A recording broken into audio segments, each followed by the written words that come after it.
मेघनाथ ने पीछे से छिपकर लक्ष्मण जी को शक्ति बाण मारा। लक्ष्मण जी को शक्ति बाण लगते ही लक्ष्मण जी अचेत होकर गिर पड़े। मेघनाथ ने चाहा कि लक्ष्मण को उठाकर मैं अपने पिताश्री के पास ले जाऊं। ज्यों ही उठाना चाहा, अरे लक्ष्मण जी तो शेषा अवतार है ना, जिस पर धरती बसती है, जिस पर पृथ्वी है, वो किसी के उठाने की बस की बात है। मेघनाथ भूल गया था कि शेषा अवतार लक्ष्मण जी हैं।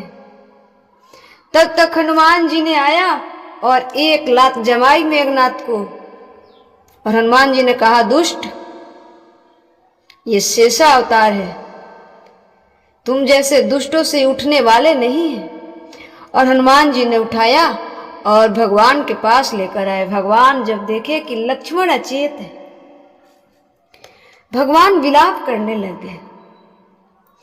सुग्रीव, जामवंत, नल, नील, विभीषण जी सारे लोग चिंतित हो गए, शोक में पड़ गए। विभीषण जी ने कहा कि मैंने पहले ही कहा था ना कि मेघनाथ कोई साधारण नहीं है, बड़ा छली है, वो बड़ा छली है। सुग्रीव जी ने कहा, विभीषण जी आप तो लंका के निवासी है ना, आप तो लंका के निवासी है ना, आप तो मेघनाथ को अच्छी तरह से जानते हैं ना। आप ये बताइए कि ये मूर्छा भंग कैसे होगा, आप तो जानते होंगे ना। विभीषण जी ने कहा, जानता तो हूं पर बड़ा कठिन है। सुग्रीव जी ने कहा कि कोई ऐसा रोग नहीं है जिसका इलाज ना हो, जिसकी दवा ना हो इस पृथ्वी पर, बताओ तो सही। विभीषण जी ने कहा, बड़ा कठिन है, लंका में सुशेर वैद्य रहता है, उन्हीं के पास कोई उपचार मिल सकता है। हनुमान जी ने कहा, विभीषण जी असंभव को संभव करना मेरा कार्य है। हनुमान जी ने लंका में फिर गया और सुशेर जी के पास जो रखवाले थे, हनुमान जी और भगवान की कृपा से वो लोग देखते रह गए और हनुमान जी सुशेर जी को उनके गृह सहित उठाकर लेकर चल दिए। जब सुशेर जी भगवान राम के पास आए, राम जी ने कहा कि अब हम अपने लक्ष्मण को आपके हवाले करता हूं, अब तू चाहे तो इसका जीवन दान दे दे, चाहे मृत्यु दे दे। अब सुशेर जी ने कहा कि मैं रावण का वैद्य हूं, मैं रावण का वैद्य हूं, मैं अपने शत्रु का इलाज कैसे कर सकता हूं, मैं शत्रु का इलाज कैसे कर सकता हूं, और आप लोग मुझ पर विश्वास भी कैसे कर सकते हैं क्योंकि मैं शत्रु का वैद्य हूं। भगवान राम ने कहा कि वैद्य का कोई शत्रु और कोई मित्र नहीं होता। विभीषण जी ने कहा, सुशेर को याद दिलाया कि रोगी की पीड़ा हरना ही वैद्य का सबसे बड़ा धर्म है। रोगी की पीड़ा हरना ही वैद्य का सबसे बड़ा धर्म और व्रत है। सुशेर ने कहा कि यदि वह अपने धर्म के विमुख होते हैं तो उनकी विद्या फलहीन हो जाएगी। सुशेर जी अब धर्म संकट में पड़ गए। सुशेर जी धर्म संकट में पड़ गए क्योंकि वो वैद्य तो रावण की है। लेकिन विभीषण के कहने पर, सारी बातें कहने के बाद सुशेर जी ने लक्ष्मण जी की नारी जांची और कहा कि उनके चेहरे पर मृत्यु के चिन्ह नहीं है। उन्होंने हिमालय से संजीवनी बूटी लाने के लिए कहा। विषैली कल्याणी संधान कारणी और ऐसी जड़ी बूटियां लाने को कहा। यदि ऐसी बूटी आ सकती है सूर्य उदय से पहले, तो लक्ष्मण का प्राण बच सकता है, अन्यथा इसके अलावा कोई उपचार नहीं है। लक्ष्मण जी तो अचेत है। हनुमान जी ने कहा कि बताओ तो सही कहाँ है। उन्होंने बताया कि धौलागिरी पर्वत पे है। हनुमान जी ने पूछा कि पहचान क्या है। सुशेर जी ने कहा कि जगमग जगमग करती होगी, उसमें प्रकाश होगा। हनुमान जी बिना देर किए तुरंत चल दिए। हनुमान जी बिना समय गंवाए तुरंत चल दिए। जब हनुमान जी बूटी लाने के लिए चले तो वहां भी बाधा। इसलिए कहते हैं कि भगवान के कोई भी कार्य कीजिएगा तो ऐसा नहीं है कि बाधा नहीं आएगा, बाधा तो आएगा ही आएगा। लेकिन बाधा से पीछे हट जाओगे तो हार जाओगे, और बाधा को टालते काटते हुए आगे बढ़ जाओगे तो जीत तुम्हारी है।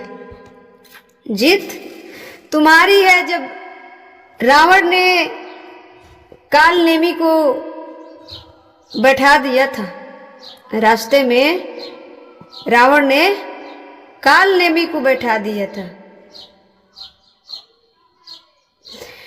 काल नेमी साधु के वेश धारण करके द्रोणाचल के पास एक समुद्र, कुटिया, झील और बगीचा बनाया और साधु का वेश धारण कर राम नाम जपने लगा। राम नाम जपने लगा। काल नेमी को देखकर हनुमान जी को लगा कि कोई भगवान का भक्त है, और हनुमान जी बड़े प्यासे थे। हनुमान जी बड़े प्यासे थे। हनुमान जी ने वहां पृथ्वी पर उतरा और काल नेमी से वार्तालाप की। काल नेमी ने कहा कि वत्स विश्राम कर लो। हनुमान जी ने कहा कि मुझे भगवान के कार्य में विश्राम नहीं, बिना कार्य किए हम विश्राम नहीं करते।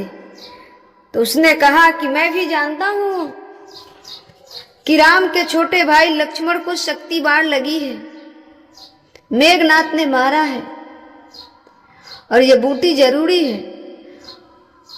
इसलिए तुम भगवान के भक्त हो, तुम्हें कोई रोक नहीं सकता, बस थोड़ी देर विश्राम कर लो। हनुमान जी तो समझ ही रहे थे। हनुमान जी तो समझ ही रहे थे। हनुमान जी बोले कि ठीक है। काल नेमी ने कहा कि मैं एक मंत्र दे देता हूं, तुम डायरेक्ट वहीं पहुंच जाओगे धौलागिरी पर्वत पे। हनुमान जी ने कहा ठीक है। हनुमान जी से काल नेमी ने कहा कि जाओ स्नान ध्यान करके आओ, स्नान ध्यान करके आओ, तब मैं आपको मंत्र दूंगा। हनुमान जी को संदेह हुआ और वहां वो स्नान करने गए। वहां मौजूद एक मगरमच्छ, जो वास्तव में एक श्रापित अप्सरा थी, वास्तव में श्रापित अप्सरा थी, वहां मौजूद एक मगरमच्छ ने हनुमान जी को काल नेमी की सच्चाई बताई। अब हनुमान जी तुरंत आए और काल नेमी के पास आकर बैठे और बोले कि आप मंत्र दीजिए। काल नेमी ने कहा कि आंखें बंद कर लो। हनुमान जी ने कहा कि मेरे यहाँ की परंपरा कुछ और है। काल नेमी ने कहा क्या? तो पहले गुरु दक्षिणा दी जाती है, पहले गुरु दक्षिणा दी जाती है, फिर गुरु मंत्र ली जाती है। काल नेमी ने कहा अरे वत्स, ये कैसा नियम है, पहले मंत्र दिया जाता है। हनुमान जी ने कहा कि नहीं नहीं, मेरे यहाँ पहले गुरु दक्षिणा दी जाती है, उसके बाद मंत्र दिया जाता है। हनुमान जी ने गुरु दक्षिणा के रूप में काल नेमी को मार डाला। कालनेमी को मार डाला। हनुमान जी अपने तुरंत असली रूप में आए। कालनेमी को पकड़ लिया और अपनी गदा से मारकर उसका वध कर दिया। हनुमान जी के हाथों मारा जाने के कारण कालनेमी को राक्षस योनि से मुक्ति मिली। कालनेमी को राक्षस योनि से मुक्ति मिली और वह सीधे स्वर्ग सिधार गया। वह कहाँ गया? स्वर्ग सिधार गया। इसलिए हनुमान जी सिर्फ केवल लक्ष्मण जी के प्राण नहीं बचाए, बल्कि कालनेमी का भी उद्धार किए। कालनेमी का भी हनुमान जी ने उद्धार कर दिया। उसके बाद भगवान शंकर देख रहे हैं कैलाश पर्वत से बैठकर कि हनुमान बड़े तेज में जा रहे हैं। हनुमान जी ने कैलाश पर्वत को देखकर नतमस्तक हुए, फिर अपनी तेजी में जा रहे हैं। जब पर्वत पे गए तो चारों तरफ प्रकाश ही प्रकाश, जितनी जड़ी बूटियां थी सब प्रकाशित, जितनी जड़ी बूटियां थी सब में प्रकाश ही प्रकाश था। हनुमान जी दूर से ही देख रहे हैं। जब हनुमान जी पास जाने की कोशिश की तो सब अलोपित हो गई। क्या हो गई? सब लुप्त हो गई और आकाशवाणी हुआ कि तुम कौन, तुम कौन? क्योंकि कोई साधारण यहां आ नहीं सकता। तुम कौन हो? सारी जड़ी बूटियां लुप्त हो गई। हम और आप जाए तो मिलना मुश्किल है। जो भगवान के अनन्य अनन्य भक्त होगा उसी को जड़ी बूटी प्राप्त हो सकती है। तो हनुमान जी से आकाशवाणी में प्रश्न किया गया कि तुम कौन? हनुमान जी ने कहा कि मैं प्रभु श्री राम का भक्त हनुमान हूं और प्रभु श्री राम के छोटे भाई लक्ष्मण को शक्ति बाण लगी है। मैं उन्हीं के प्राण रक्षक में जड़ी बूटी लाने के लिए आया हूं। हे वन की देवता, हे जड़ी बूटियों की मालिक, हमें आज्ञा प्रदान कीजिए। यदि सूर्य उदय हो जाएगा तो सब अनर्थ हो जाएगा, सब अनर्थ हो जाएगा। इसलिए आप हमें आज्ञा प्रदान कीजिए ताकि मैं समय पर बूटी लेकर समय पर जा सकूं। तब सारी फिर